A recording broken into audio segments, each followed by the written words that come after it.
Good evening, everyone. We are meeting with Whitney Tassie, a curator in Utah. Now, I've known Whitney in a different role, and I want to explore that also.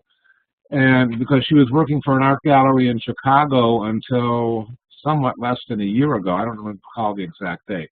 So I think that's a really fascinating transition. So I want to talk about what it is like to be a curator and some of those kinds of questions, and then find out, I don't know, probably start with what it's like to be Whitney.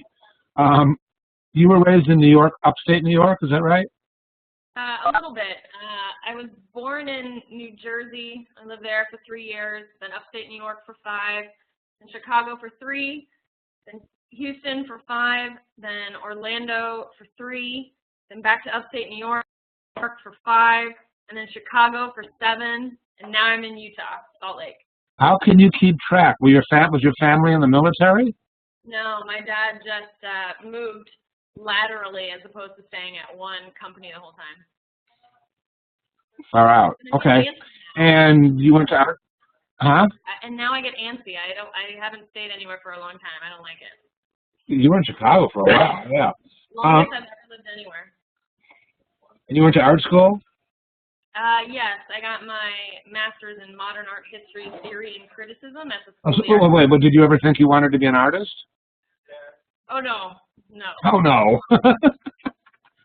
Okay. I don't have the skills. So when did you decide, all right, fair enough, I understand that one too. When did you decide that you wanted to be involved in the art world? Probably when I was 19 or 20. Okay. And I had no idea what the art world was. Okay, and then you got a master's degree? Yes. And that was in Chicago? Yep, SAIC. That would be the School of the Art Institute, Chicago. Yes. Cool. And then from after you, what was the time span from graduation to landing a job? So after undergraduate, I worked at the museum at Cornell. I did my undergrad at Cornell, and they hired me to work full-time. So I was the curatorial assistant at the Johnson Museum. And it became clear to me that I wasn't going to be able to do what I wanted to do without an advanced degree. So I wanted to do the dual degree at SAIC, which is modern art history and arts admin. But I only got into the modern art history side, so I went anyway and gave it a whirl. But like a month or two into the program, I decided I wasn't getting everything that I wanted, so I started working part-time at Moniquemeloche Gallery. And then in the next semester or so, I flipped it, and I went full-time at the gallery and part-time at school. Got it. Okay, so cool. I worked and did my school at the same time. Wow. All right. And then how long did you work for Monique? So 7 years.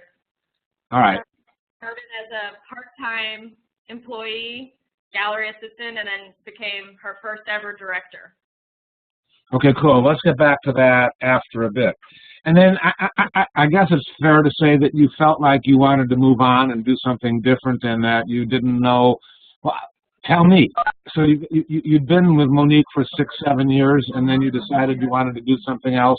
How did that come about? What did you do? Well, I never really set out to stay in the commercial side of things. Okay. So just looking to get to know the Chicago art world and knew nothing about the commercial side. So really fell in love with it and really enjoyed it. And the flexibility was nice. But after a while, yeah, I knew I wanted to be back at museums. And I love university museums, having been at the museum at Cornell. Okay. So started looking. And it became apparent that there wasn't really anything in Chicago. And I also wanted to be in a place where I could be outdoors more, so I started looking specifically in Colorado and Utah. And how were you looking? Were you looking at a Viso or something else, or what? I used to look at a Viso, yes, which I don't think it's called a Viso anymore. I think you're right. Aviso was, and now they've probably replaced it with something online, a publication that, by the American Museum Association that would show available positions. But, you know, some of those might have been someone who would, you know, like restore squirrels at a, Yeah, it's you know, still so it an was a little active fine site, art. though. It's really good, and I did definitely use that. But I started doing a lot of on the ground networking. How far out? Tell me about it. Well, it's actually pretty interesting how I got this job now at the UMFA. I was on a ski trip in Park City about 2 years ago, and was sitting down in a big pile of snow and just asked myself, you know, why am I doing this once or twice a year when I could do it every weekend?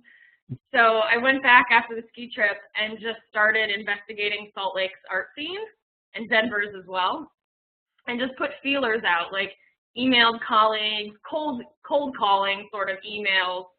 And the woman who used to have my position at the UMFA responded, and we started like an email and phone relationship over the course of a year. And she was trying to convince me to come open a gallery in Salt Lake, and I wanted none of that.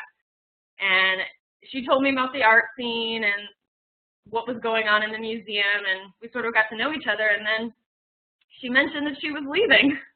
Wow. And, yeah, and she recommended me to the director, who contacted me and asked me to apply for the position. I think this is often how things happen in life and how things often happen in the art world. You know, you have some intent and you put some direction behind it, and something happens or something similar happens. And how long has the Utah Museum of Fine Arts been around? Well, the University of Utah has been collecting art for 100 years, but I don't think it's been under the Utah Museum of Fine Arts title. Maybe since like the 50s or 60s was when the museum was actually formed. How much contemporary stuff do they do? Well, the museum has 19,000 objects covering 5,000 years of human history. And it's, you know, encyclopedic, which is like a horrible term, but it's a great it's a great collection for a university. I would say that one of the strengths is the modern and contemporary work. It's the only collection of the museum that's endowed, so there's a lot of financial support behind that part of the collection, which is nice for me. So how do you start as a curator? I mean, like, what was when was your first day? August 1st. And what was August like? August, well, it was interesting because they had been without a curator for like 9 months. So I had a lot of catch up to do just from her absence. And I think in their uncertainty of when they would get a curator, they had signed on a number of canned exhibitions or loan shows. Yeah. So I had to immediately get familiar with the ones that I would be hosting, and thank God they had selected fantastic exhibitions. I wasn't walking into, you know, hosting some horrible show by some awful artist. It was fantastic. The first show I did was Nancy Holt, and so that was already picked. That was a really wonderful thing, but that was already on the schedule. Yeah, I had seen it in Chicago, so I knew about the show. So it was really, and she's got an amazing earthwork in the desert here, so she's got some Utah love too. It was really great, and I'm building a relationship with her. We were able to acquire some of her work, and it was like an excellent way to get my feet wet, sort of getting to know the institution. It's just work. It's fine. It just works. Hold on, let me see if I can. There you go. You got it, Larry. It's working. All right. So, describe for me, Whitney, what a curator, what your job is there. Okay, well, I sort of look at it twofold. I have to care for and maintain and build the permanent collection of modern and contemporary work at the institution, and then I have to balance that with temporary exhibitions of international modern and contemporary art. So pretty much everything I do falls into one of those categories. If someone came to you with a Georgia O'Keeffe, would that be your domain or somebody else's?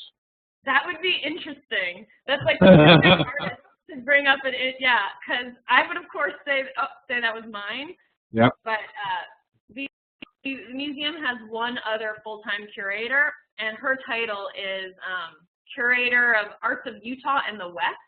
Okay. Which is kind of a regional role, and you'll see similar positions at museums in Denver and in the Intermountain West. So she's one artist that both of us would sort of fight over, but because I have the endowment behind me, and if I wanted to buy something, it would be me. But so, but all right. So what if it was Stieglitz instead? I'm trying to figure out, where that would be you too. So how far back do you go? 1900? Because we're so understaffed, I sort of I would take it back to as early modernism, like 1860, Monet, sort of. I mean, even if you wanted to go like Courbet, and that would come to me, I think. All right, so what if somebody found a dinosaur and wanted to donate that? That's a different department? There are plenty of museums in Utah for that. You're not that encyclopedic. Okay, good. Well, there's a museum of natural history around the corner. So. Gotcha. And, all right, so let's focus more then on contemporary art. What do you perceive your goal to be, your challenges, your task, and vis-a-vis contemporary art and artists? Well, there are many ways to answer that question. Today it's a global world. It's a global art world. We're all connected on the internet. But how many people are actually making it to Utah to see the shows? I don't think very many people in the art world are coming to Utah. Though we do get a bunch of people for Spiral Jetty. So that's a challenge, sort of navigating this need to speak to my local community and also maintain sort of a national presence and a national voice. Often, I have to speak differently to those two communities, and I would say that my institution is more focused locally, but they brought me on to have that more national speaking voice, and we view the institution sort of as a portal, bringing, globally exhibiting artists to Utah and introducing Utah to them that way through the museum. So that's sort of a goal and a mission of mine, to do that and to bring what's happening in the contemporary art world everywhere else, in New York or London or wherever, to Utah.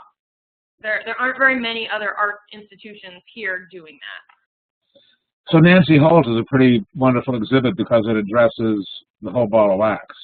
Yes, it was lovely, but it's interesting. Still not, I thought she might be an artist that this other curator would want to do, Arts of Utah and the West. Sure. And it didn't. She was like, no, it doesn't really fall in my domain. There's almost like a conceptual divide between the positions or something. I don't know. That's probably a good thing. I was thrilled. Well, how vibrant is Salt Lake City and surrounding environs art scene? Culturally, Salt Lake is really a lot more rich than I think people think. There's a really, really strong music scene, film scene, performing arts, theater, all of that, dance. In my opinion, visual arts has sort of lagged behind a bit. There's a contemporary sort of Kunsthalle art center called Utah Museum of Contemporary Art, which they just changed their name. They were the Salt Lake Art Center, and they do some good things. And then there are a couple other universities in the state, like Brigham Young has a pretty good art museum, and Utah State has an art museum. But do they have art schools too? BYU has a pretty good art school. Yeah, I think some of the other colleges do. We have a pretty good one. It's quite different, though, from art school in Chicago. From what I've seen, a lot of the departments are very siloed. Like, you're either studying ceramics, or you're a printmaker, or you're, a painter. Right. Which is slightly different from where I went to school. You'd have someone in fiber who was making video art. Right. That sort of, I haven't seen that here yet. How many shows will you curate a year? It depends. I have a series called SALT, which is like the Wadsworth S&Am's Matrix program, and kind of similar to the old MCA 12 by 12 in Chicago, but it's not locally based. It's just emerging artists from all over the world who have never shown in Utah before, or some have, I suppose, but are fairly new to Utah. We have a small gallery that's reserved for this exhibition, and I do 2 of those a year. Does that mean, time out, does that mean that the show is up for about 6 months? We try to match it with the semester schedule since we're a university art museum. So we try to open each exhibition with each semester to sort of get the students and the faculty involved. And then it typically, usually I use the space for something else in the summer. Okay. But yeah, so 4 to 5 months. All right, and are there other exhibits that you curate? Yes. So because we're so short-staffed and we only have 2 full-time curators, and we're supposed to be an encyclopedic museum, I have to cover a bunch of other areas as well. Nothing too crazy, but if we're doing rental shows, like I might have to oversee something that's slightly outside my purview of modern and contemporary, just to sort of round out. Like I'm looking at renting a Goya print show, Los Caprichos, which is basic, I could consider that early modernism. Yeah, real early. Yeah, but, it's already done, but I just have to be the facilitator at the institution. And then I get to build and develop my own sort of larger temporary exhibitions. I don't think I'll actually do for another 2 years since we're so. Will you conceive of that show and then get feedback, or is it a group that you conceive of it? I build it and then bring it to a committee, and we sort of hash it out and figure out where it works on the schedule, and hopefully they say yes. And I think because we are so understaffed, I think, and there are really only 2.5 curators bringing ideas to the table, it's usually likely that your idea gets supported, which is nice. Do you think they'll be hiring more curators? That's the plan, yeah. And do you have assistants? Do you have a secretary, and do you have? Who reports to you? I have a curatorial assistant who I underutilize, and I just took on an intern who I'm figuring out how to work with. But I'm very used to doing everything myself, including marketing, shipping, everything. So it's actually been a transition for me to let the registrar handle the shipping and stuff like that. Let's talk a moment about these rental shows. Can you, you're familiar with WAM? Is that still around? Western Association of Art Museums. You look like no, you don't. Western Museum Association? WMA. Oh, they changed their name? They all changed their acronyms. Yeah. And they travel, circulate exhibitions, right? Forget it. Let's not worry about that. Let's talk about where do you find these traveling exhibits that you can rent? Well, one of my favorites is ICI, Independent Curators International. They're out of New York. I'm taking their Martha Wilson show in the fall, so I'm excited. They're pretty good. And then there are a couple of smaller groups, like Curators Squared is 2 women that work and sort of do this thing on their own and set it up. And then there are other larger bodies of people that are constantly just rotating exhibitions and working with museums. There are also individual museums are now traveling parts of their collection. Like we're taking a loan show directly from the Smithsonian, and that's there's no middleman there. That's just part of their collection, and we do that too. Are some of these entities private? Like the Curator Square is private? Yes. And most of them are public or museum affiliated or not? There are some sort of ones that have been around for a while, like Landau, traveling exhibitions, and I don't know so much about them. They tend to be more like old master sort of stuff or print focus. Like the Los Caprichos one that I'm looking at is from Landau, and that's just a private company that does this only. And I suppose it's similar to ICI. Many years ago, I used to package some of these kinds of shows and give them to these people to provide, so that it looked like they did it and I got paid, a fee.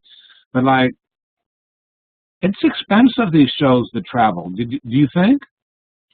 I mean, like, Yeah. Are we talking upwards of $10,000 for a rental fee? Yes. Is it over 25,000? Because it's been so many years. I mean, yeah, it depends on the exhibition. Like the Smithsonian one's going to be more expensive. The Los Caprichos is really like so easy. You get the work; it's already framed, everything's done. You get all the labels, all the wall text, and you pay for like how many weeks you have it, and it just is on a tour across the country. It will go to 25 institutions, and something like that. There's always need to sort of have that artwork, Los Caprichos, sort of traveling and on view. So if you don't own that in your permanent collection, like it's an opportunity to show that series. But yeah, some of the contemporary shows can be cheaper though. Some of them are really expensive. Like the Smithsonian show is going to be pricey. You pay for the name of the institution. Yeah. But when they list these, I remember when they listed these shows as being available, they showed how many linear feet the exhibit consumed. Do they still list it that way? Yeah, sometimes. Yeah, square footage a lot. Yeah.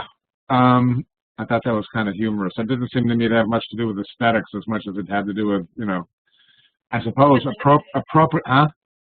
Filling space. Yeah, and or appropriately practical considerations, like if your room isn't big enough, you got a problem. Yeah. Etc. All right, so what about, are you interacting with Salt Lake City, Provo, Ogden artists? I'm getting there. One of the things What's that? Okay, sorry. Okay.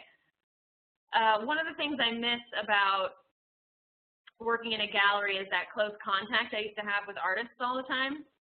And you can come visit our course every week. It's really wonderful. We get plenty of close contact.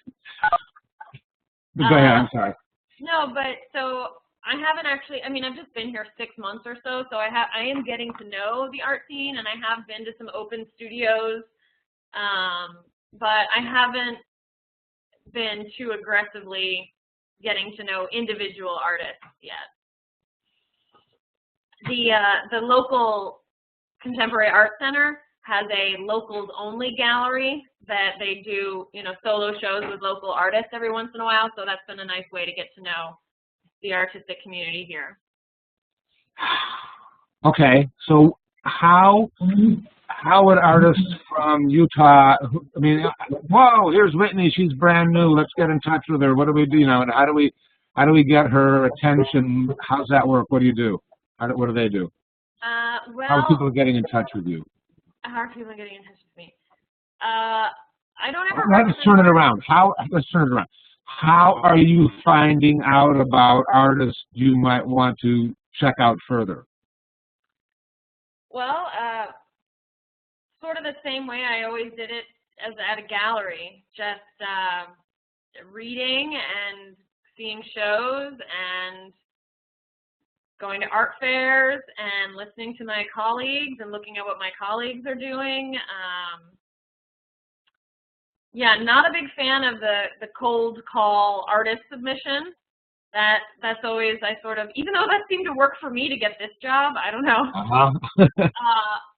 But it's rare that I have time or will be able to give attention to sort of like an email, like, hey, check out my website, take me seriously. But I'm much more likely to do that if it comes from a recommendation from a friend of mine. Or, this is the part where we segue into how much relationships matter. Mm-hmm.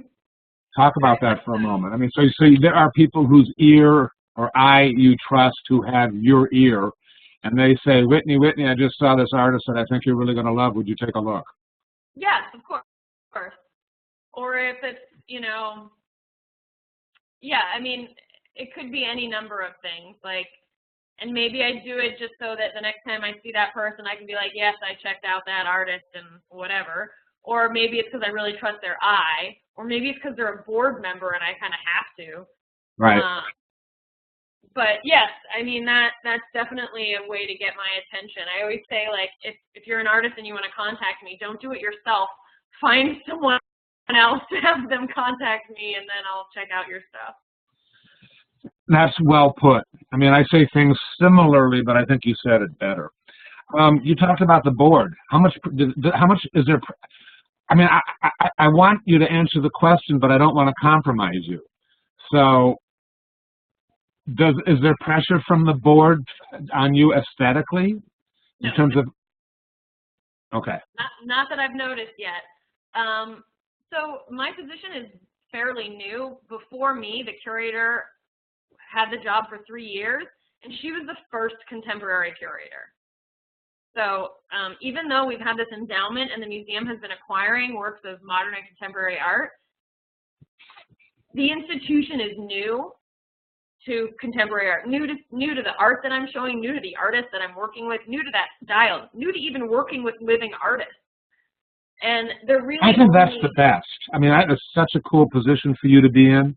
Yeah, it's great, but there's also a lot of institutional education, you know, like... Oh, yeah, like you got to teach them how to spell art or contemporary. Well, you know, like working with living artists is different than not having to talk to just installing work. Like, it's totally different. And so there's that, and that's sort of happening in the staff and on the board. So I'm doing a lot of education about, like, what is contemporary art and what, there are about 3 to 5 board members that are actually interested in contemporary art. And it was nice to take them to Art Basel Miami Beach and walk through the fair and get to know them and their interests and tell them what I'm interested in. And it's definitely a process. Cool. What kinds of things, you keep bringing up things that bring up more questions. What kinds of things do you do outside the museum that are museum relevant? Like Miami Basel, but do you go to collectors' homes? Do they seek your counsel? I haven't been asked to do too much of that. I do that, and it's my job to sort of know what artwork is in the city. So I need, I've heard that there are these 2 collectors that own 2 Hans Hofmann paintings, and I need to get myself over to their house and introduce them and start a relationship with them. So there are those sort of things. A local collector from Park City is hosting my affinity group, Friends of Contemporary Art. So we're going to go up there and they're going to give us a tour of their private collection. That's all through the museum, though. I do travel. I have to travel, and I have to get a bigger travel budget because it's non-existent right now. But I'm not really sure if I'm supposed to just stay in Utah and curate. So I've got to get out and see a couple fairs and get to different cities, make studio visits. So that's that's a challenge right now for me, is trying to get that funded. What happens what are the ethics, and what happens when a collector says, Whitney, help me buy a Jasper Johns? Meaning, like, how would I help them buy Jasper Johns? Yeah, I mean, do they want you to make the purchase? Do they want you to certify that this is a good piece? Do they want your assistance in I'm gathering this hasn't happened yet, but it happens a lot. It happens in a lot of places a lot of the time. Which always kind of surprises me. Yeah, I get asked my opinion, like, should I like this artist, or what do you think of this artist, or questions like that. But no, I haven't had anybody ask to help me, or to help them work a deal or anything like that, or buy something for them. So maybe how many square feet of exhibition space do you have to play with? It's hard to say. I think the museum is like 75,000 square feet. Does that sound right? I don't even know. That's huge. Yeah, it's huge. The entire permanent collection is upstairs, and the bottom floor is all temporary exhibition space. And we have a theater and a classroom and state-of-the-art storage facilities. I mean, for 19,000 objects and a staff of 30-plus people. Wow. Yeah, it's a nice building. That's 600 objects per person. No, well, and how, I said 2.5 curators? Yeah. All right. That's a ton. I mean, how many hours a week are you working? I don't know, 45. Nice. 40. Nice. And you work what, Monday through Friday? Yep. Well, yeah, and then whatever I'm doing on the weekend. All right. All right. I'm really about to open this thing up to questions from the folks out here. Is there? Am I forgetting something to ask that you think we should cover? Are you asking me or them? I'm asking you, Whitney. Okay. I don't know. I don't know. I think it's pretty unique that I came from a commercial background, but maybe that'll... Yeah, that's true. You and Jeffrey Deitch are about the only two people I can think of off the top of my head. It's happening more and more. I keep hearing about more people doing that. It kind of makes sense, but you were never anywhere near the way commercial that Jeffrey Deitch is. No, I was very lucky that I was in like a very curatorial-focused gallery. But I think it gives me more knowledge that, like, I'm very aware of how the commercial art world is, like, you can't separate it from the rest of the art world.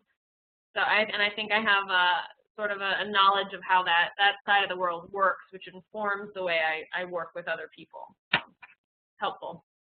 Cool. All right. Lindy has a question. Hi, Lindy. Go ahead. Oh, hi, Whitney. Thanks for being here tonight. You mentioned that you'd like to get out and see art shows, and I'm thinking you're thinking of a very select few. I wondered if you could mention the couple art shows that you would like to see if you could get out more. Sure. On a limited budget, I've proposed what I would like to do is I would like to go see an art show in New York, and this year I'm going to go to Frieze instead of Armory. I need to go to Miami, Art Basel Miami Beach in December.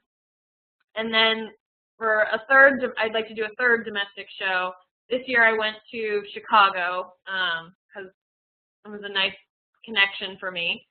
But I'd really like to have that third show be something in LA because Utah is like an hour flight from LA.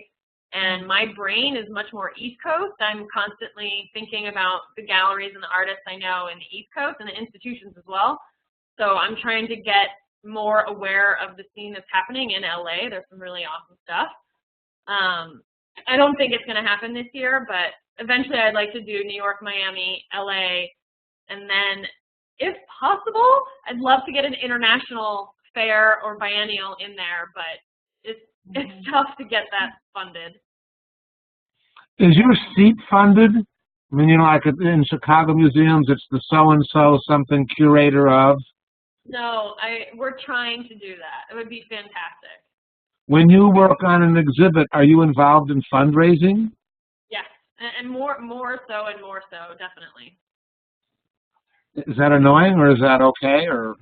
No, I think that's part of the reason that my background is attractive to this institution, who doesn't really,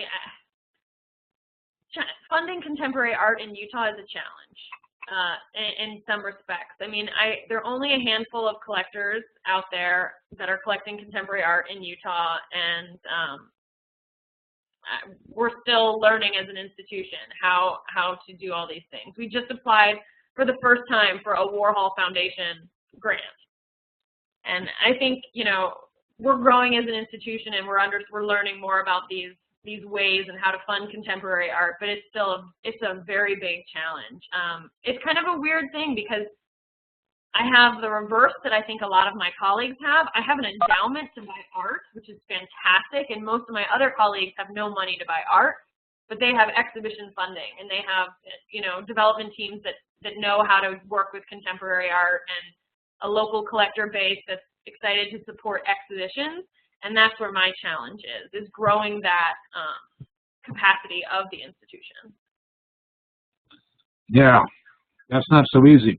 Hey, if other people out there have questions, please raise your hand, you know, like digitally, because I'm not looking at all your waving faces or something like that. I don't see any other hands at the moment. What's the relationship? What school are you affiliated with? University of Utah. And what's the relationship? Is your money coming from taxes funneled through the school? Yes, part of our budget is from the university. We're part of the College of Fine Arts. There are many colleges at the university. There are about 32,000 students at the university. It's a major research institution. It's pretty phenomenal, but I don't think they give us enough money. So. Do some of your aesthetic and exhibition focus on educating, placating, illuminating the student body? Illuminating is a good word. We're working on a new mission statement, and that word keeps popping up. I don't know why. Yes, we are attempting to be more and more aligned with the university community, specifically the undergrads. I think one of the reasons I came to Salt Lake, and I'm so excited to be here, is if I went to New York and I was a freelance curator in New York, there'd be like 500 other curators trying to do the same thing, saying the same thing, willing to work for nothing, and maybe not having any space to do work. I come here and I get this great position, and I immediately have a voice in the community, and I can immediately have an effect on the community. And so that's been really cool. And one of the specific communities that I think it's very important to have that voice to are the students at the university. Like something like 80% of the students at the university are from Utah. Like, so they've never, you know, they haven't been outside of Utah, and I don't know how much, you know, exposure they have to not only contemporary art, but just bigger ideas, you know, bigger concerns or discussions, dialogues happening in the rest of the world. So we kind of see it as our mission to be one of those portals to the outside world to the university students. Do you think you have a greater desire, emphasis to do land art, given that the land is so awesome? Yes, yeah. For sure. And we are the on-site curators of Spiral Jetty with Dia. So that is another thing. We have a growing collection of... I didn't know that. That's great. Yeah, it's amazing. I go out to Spiral Jetty like every month at least, a couple times. And we have a nice collection of Smithson works, and the Nancy Holt show is lovely. And I do think, I mean, pretty much anywhere I look, like outside my window right now, I can see mountains or... Stop, we don't want to know about this part. Well, it's interesting because coming from Chicago, I never really thought about, I mean, I did think about natural resources. You know, I was recycling, but I never thought, like, where's my water coming from? Or, you know, anything like this. And it's just everywhere I look, that's something I think about. So I think that is in, like, the general mindset of the institution to pay attention to artists thinking about those concerns today. Have you looked at the website that tells you how the water level of Salt Lake City daily? No. Yeah, you can find out what the water level is at the Spiral Jetty daily. Oh, a Spiral Jetty, yes. Yes, I've seen that, yeah. Do you know what the average depth of the Great Salt Lake is? 12 feet. I know. Isn't that amazing? The thing is so huge, you'd think it'd be deep, but no. All right. So, Lindy, put your hand down unless you have another question. Let's go with Steve Grossman. Hi, Whitney. Am I on? Yes, you are. Thank you, Steve. So, you sort of hinted at my question, Paul. I'm not familiar with that part of the world at all, you know, in terms of being there, but I was just wondering with Spiral Jetty and, you know, James Turrell down there in, I guess, New Mexico, and Donald Judd Foundation in Texas, if you know, that's a big sort of significant aspect of, a certain aspect of maybe not contemporary art, but post-World War II American art, you know, how that affects you as a kind of modern curator in that part of the world. Good one. It's very apparent to me that that is something we should be emphasizing as an institution, and I think that that is becoming more apparent to my institution as well. We just recently were asked or named by DIA to help them steward the Spiral Jetty, and we're building this relationship with Nancy Holt. And I think that this is a very... You should explain that Nancy Holt is Robert Smithson's wife, and it's Smithson died, what, 40 years ago in a plane crash? Yeah, 1973. Wow, good guess, Paul. And Nancy has earthworks all over the world, but you don't know about her as much as you know about her husband. But anyway, yeah, I think that is a major pull. I mean, people in the art world make sort of these mecca land art trips where they go and they see Michael Heiser's Double Negative, and they do Nancy Holt, Robert Smithson, and the Turrell, and they go to Marfa. And I think one of my goals and jobs is to link us up with that sort of mecca pilgrimage situation that's happening. I mean, before the UMFA started to grow their modern and contemporary reputation, and even now, major people come to Salt Lake to go to the Jetty, and they don't pop into the museum, which is crazy to me, because we have a great collection of Smithson works, and if you're going to drive out to see the Jetty, you should make it, you know, a stop over and come and see us. But we're still working on that reputation. But I think it's something that we're looking to leverage and build on. Good, Steve. Does that move on? Yeah. Thank you. Tamara, I'm sorry. Go ahead. Good. Hi, Whitney. Thank you so much for being here with us tonight. My question is, when you're planning a year or an arc of span of time of exhibitions, are you looking at links between, like thematic links or other types of links between the exhibitions so there's a cumulative arc happening? Yeah, sometimes we do that. An example, this fall, we have 3 tangential exhibitions that are considering different facets of sort of like gender studies. I'm working on an exhibition with a transgender artist.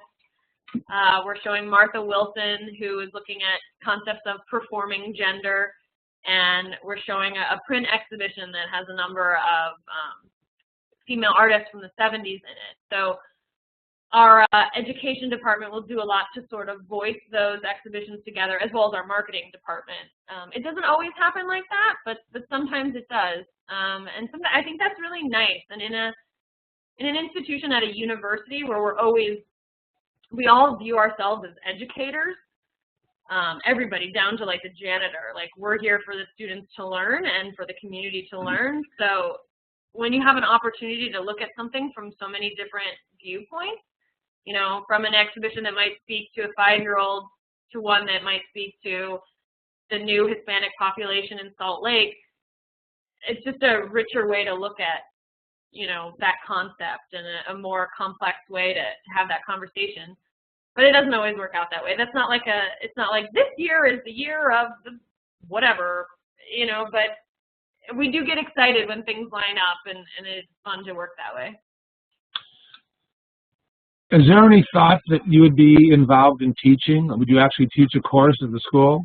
Yes, probably in the next year or so. I might do like a collaborative museum studies class, but right now I'm still getting my bearings and figuring out what's going on. Okay, cool. John Eating, your turn. I'm just curious. You said something that sort of struck me as kind of odd. You said you'd take recommendations about other people what art you should look at, but you don't seem to want to talk to artists. And I was just curious why that is. I do want to talk to artists. I'm involved with contemporary art so that I can work very closely with artists. But if I looked at all of the emails that come into my inbox from like artists asking for exhibitions or for me to review their portfolio, it would take up all the time in my day. So it's really hard to come up with a way to have like to prioritize, and it just happened to be that it's when I get a recommendation. You know, I would look at everything. It takes me months to delete these emails from artists. They stay in my inbox because I'm hoping I'll have 20 minutes to take a look at their website. But in the past, I've just what gets me to actually do it is if it's coming from a friend of mine who I trust and respect, and who may ask me about this artist's work in the future. I mean, it's kind of like they're doing some screening for you, because otherwise there's just too much data to go through. Yeah. Okay, John? No, I totally understand. I just think that it would be vital to maybe have an assistant or somebody that would be able to do that, because there's a lot of artists out there, and finding them, I think, is very important. I think you're right. If I have, if I'm researching a specific theme, if I'm putting together a thematic show, I'll turn on my network. I'll contact my friends and my artists that I work with or other curators that I respect, and I'll be like, hey, I'm looking at issues of sustainability, particularly regarding water. Who are you looking at, or who should I be looking at? So that I'm sort of more active, less passive about how I seek artists. It's so hard. I mean, if someone just sends me, if I look at the work of a submission and it's generally interesting, but maybe it's not something I'm working on, I'll put it in a folder to look at another time or to be reminded of. But I tend to work more specifically. Do you guys notice how we've been talking amongst ourselves and the wisdom of artists growing their community, and you hear Whitney discussing the exact same kind of thing in terms of growing her community and being able to make suggestions to others and receive suggestions from others? And then what you see above and beyond that is the intersection of your community and her community. And, that's how people move forward. And, it's kind of like how Whitney got her job, how you guys got in this class, how everybody here is going to be famous soon. Yeah. So it's all about those kinds of things. Thank you. Sal, take it away. I was curious when you said that you would prefer us to have somebody contact you, in our stead. And I was wondering to what degree of separation that comes across as not like my wife contacting you. Oh yeah, that's not going to help. Unless she's a donor. Okay, unless she's a board member. A board member. No, I'm just kidding. It ranges.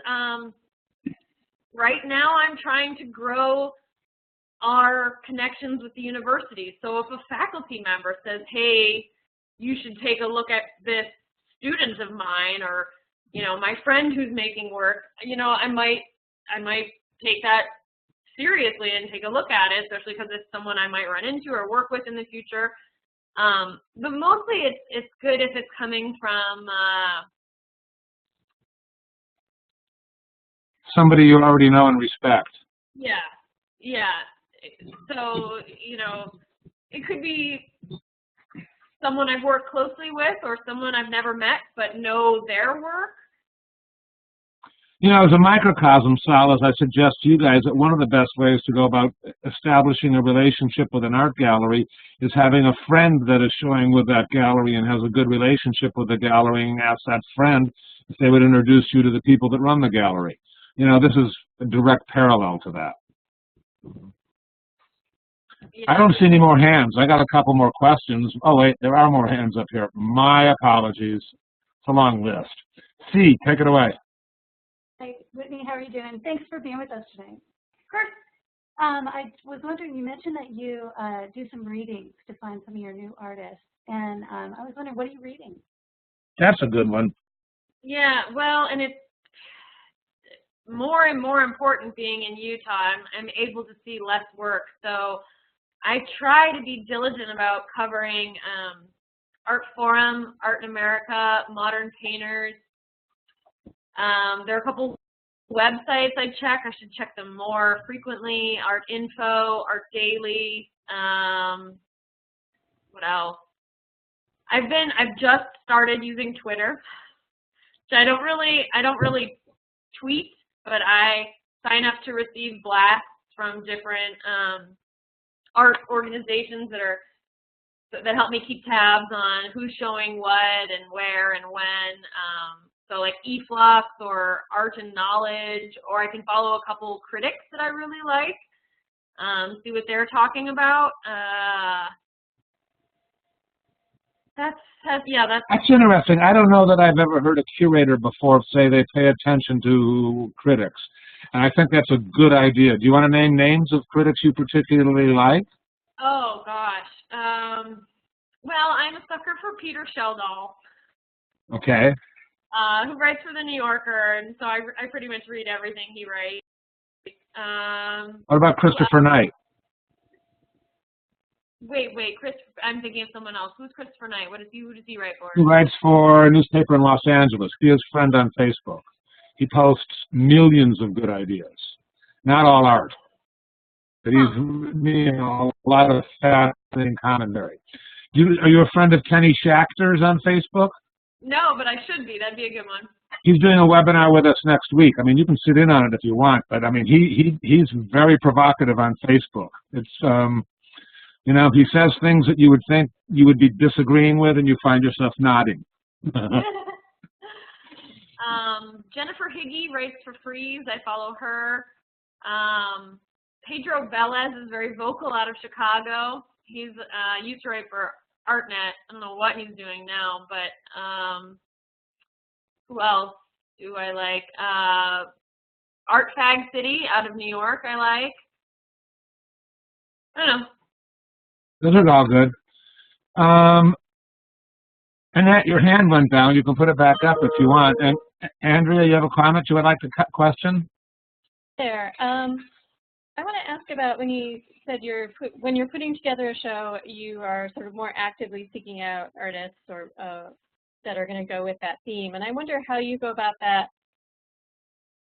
And also, are you always looking for existing work, or do you sometimes seek out people to make something specifically for your show? Well, with the SALT series that I mentioned, that's emerging artists, that's a good forum for me to work with young artists to do something for this specific gallery. Oftentimes there are funding issues, like you have to fund that work sometimes, so that's a challenge that I'm still figuring out. And some artists work more consistently in that format, so it tends to be on an artist-by-artist basis. What was the first half of the question? Well, once you've well, maybe I don't know what your process is, but once you've come up with a theme for your project, and so for example, you're looking for artists who are dealing with, water issues or dealing with whatever your theme is, are you going back to those folders where you've stashed people away, or, how do you seek out those people? Yeah, I have like lists. I just keep like running lists of like, sometimes when they're just two artists long, like, isn't this interesting, this artist's work compared to this artist's work? And like, they just have Word documents of like loose themes, and I sort of revisit those documents. And then, when I'm at fairs, which is like so much information, sometimes I think it's dangerous to go in thinking, I need an artist that's thinking about space, or I need an artist that's thinking about water, because then you just don't look at anything else at the fair. But I try to be aware of those sort of themes and ideas that I've got sort of kicking around, while I'm walking the fair and seeing my friends and having conversations. But I also keep an eye out. I'm always jotting down new random ideas and artists and things. It's a long process, and it's nice that it works out. The planning of an exhibition is a longer process. The gallery world, the schedule there is so fast.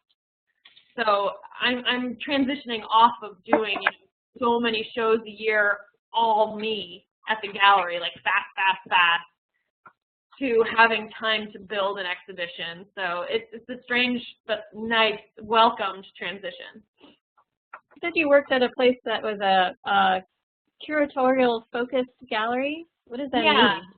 Well, I think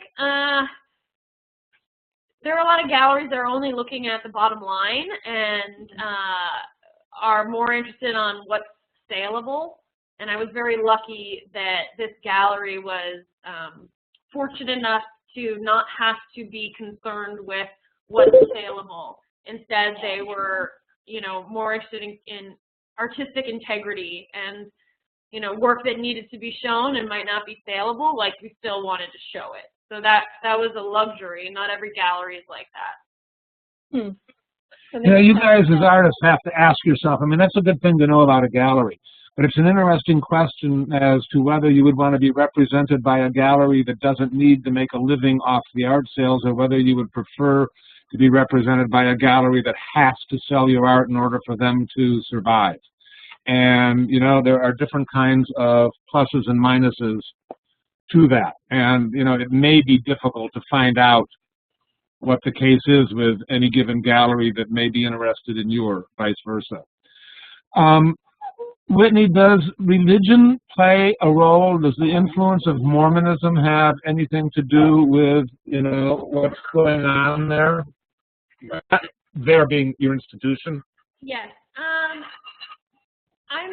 I'm very grateful that the director and the institution are very interested in taking risks and asking difficult questions.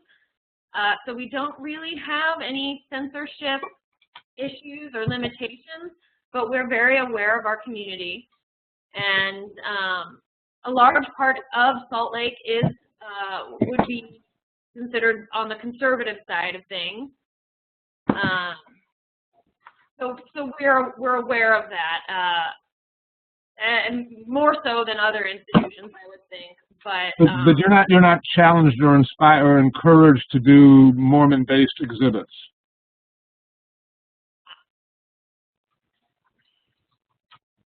I haven't personally been. I've heard that there's interest in the community, and sure. In the same way that, if you're in Kansas City, people from Kansas City think you should show Kansas City artists. Yeah, I would agree. Right. So it's a similar kind of. Yeah, so you probably should nod to that periodically. And I think we have in the past, and I think as an institution we are aware of that. And the SALT exhibition series actually featured a Mormon artist from Utah a year ago. Okay, cool. Let's give Annette the last question. Go ahead, Annette. Let's see. I put my hand down because I wondered if it hadn't been covered already. Andrea and some other folks have asked a similar question about where you find work. But mine was, if you're looking for on a particular theme, do you ever put out calls for work? And then I just wanted to mention, I used to work at a film school, and we had grads, recent grads who were working for companies in LA, and they were reading scripts. They get a lot of scripts, and these folks who were just had just gotten their BAs were screening for them, and looking for. So they did a pre-screen, and anything they thought was valuable they would send along for somebody higher up to read. Just a thought if you're looking for things for your intern to do. Yeah, thanks. It's a good idea. I should do that. I should share the submissions with them. What was the first part of your question? First question was, do you put out a call for artists? Oh. Ever, or would you?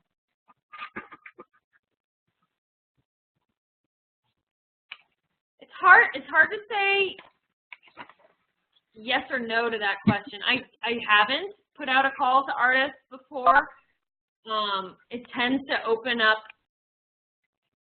a floodgate of work, of submissions, but I could see an instance where that would be an important part of some sort of larger exhibition, to have an open call. So I'm not going to say no, I'd never do that, but it's not something that I typically do. Awesome. Anybody have a last minute question before we wrap this up? All right, Whitney, that's been highly, highly informative, and it's good to see you again. And I miss you in Chicago, so that means I'm going to have to come ski with you. Yeah, all of you are invited to come skiing and come check out the museum and Spiral Jetty. So wait, when are they closing Alta? In 7 weeks, I think. Like the early end of April. Yeah, end of April. Oh, I can't make it till May. Oh, damn. We can ski snowbird. Okay. But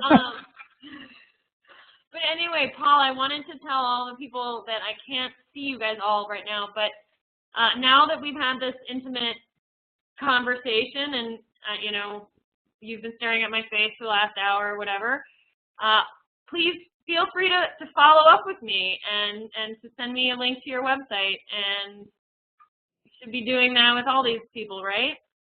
Yep.